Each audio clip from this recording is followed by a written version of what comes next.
Assalamualaikum warahmatullahi wabarakatuh. Baik, yuk kita lanjutkan topik bahasan kita lanjutan yang tadi. Kita sekarang akan menyinggung aspek yang tadi tertunda, yaitu tentang pemanfaatan konsep binding ya di dalam Vue.js.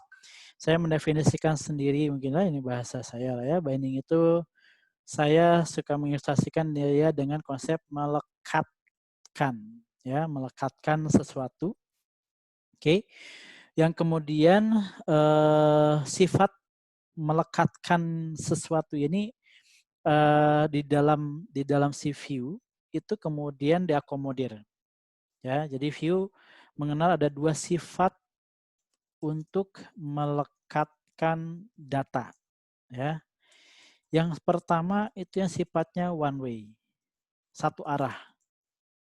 Jadi ibaratnya satu arah ini cocok untuk field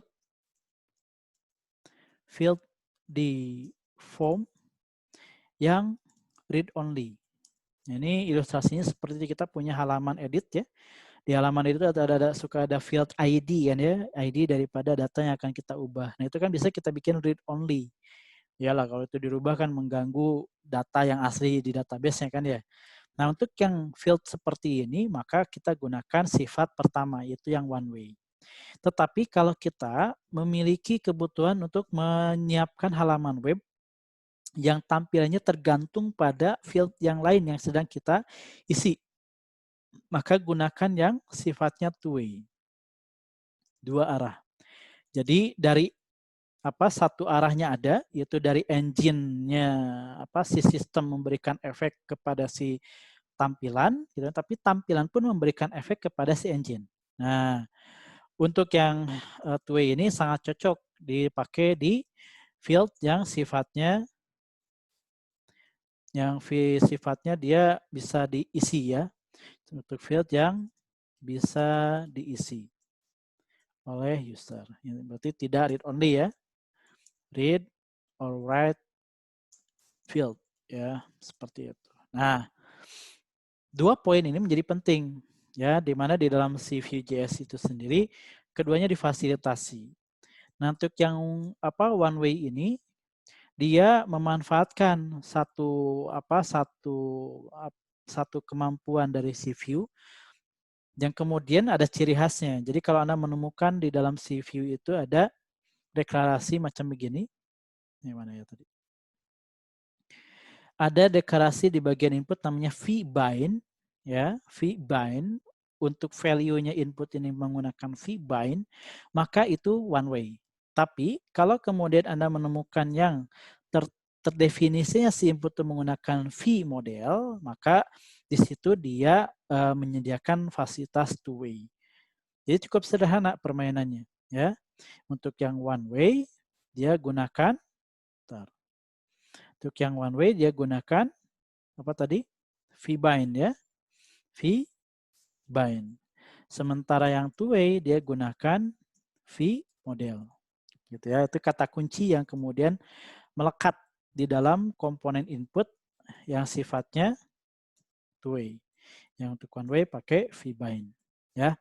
Nah, mari kita lihat karakteristiknya. Untuk yang sifatnya one way, ini saya sudah siapkan di sebuah file namanya one way HTML, dan yang two way saya sudah siapkan di two way HTML ya. Nah, saya stop share dulu biar nggak keganggu. Ya, ini yang one way, ini yang two way ya. Saya samain ya, field yang akan dilekatkannya pakai elemen app. Oke. Nah, kita akan cobakan kedua halaman itu. Untuk yang one way, itu karakteristiknya seperti ini. Kita hilangkan dulu inspeksinya. Oke, sip ya. Untuk yang two way, itu seperti ini. Waduh Pak, itu apa bedanya ya? Bedanya adalah di sini. Untuk yang one way, coba perhatikan. Anda bisa nginput, tapi inputan itu nggak ngefek terhadap si tampilan. Oke, jadi kayak dikunci. Pokoknya kau terima ini data dari controller, udah saja ya. Nah, kalau mau mempengaruhi si controller ya maka Anda harus siapkan ini di form, submit, maka kirim lagi ke sono ya. Nah, gitu ya maksudnya. Itu one way. Nah, jadi kalau misalkan Anda membutuhkan sebuah halaman web yang dikunci tampilannya, tidak ada dependensi antara satu elemen input terhadap elemen lain di halaman web yang sama, maka gunakan one way. Tetapi perhatikan yang ini. Hello world, saya happy. Nah, ini kan ya, lihat di sini. Tapi ketika ada satu buah komponen input yang Anda ingin dia mempengaruhi tampilan dari halaman web di saat yang sama, di render di saat yang sama, ya kan ya, dinamis jadinya, maka Anda gunakan yang two way. Oke. Nah, itu dia keywordnya. Dan kata kuncinya cukup sederhana ya. Cuma di sini doang. Lihat perbedaannya. Secara script di bagian view-nya itu tidak ada bedanya. Yang beda cuma ini doang. Gitu kan ya. Luar biasa. Ya. Nah, itulah yang satu poin lagi yang ingin saya sampaikan di sesi pembelajaran kita tentang Vue.js ya. Nah, mudah-mudahan ini jadi satu tambahan cakrawala buat Anda untuk bisa memanfaatkan teknologi framework di bagian front end ya untuk mendinamiskan halaman webnya kita ya. Nah, itu kurang lebih ya bahasan kita. Nah, insya Allah nanti ini kita akan perdalam lagi di sekitar 3-4 pertemuan ke depan. Nah, mudah-mudahan ini jadi satu tambahan knowledge buat teman-teman mempelajari framework di bagian front end ya. Nah, mungkin itu kurang lebih ya bahasan kita untuk hari ini.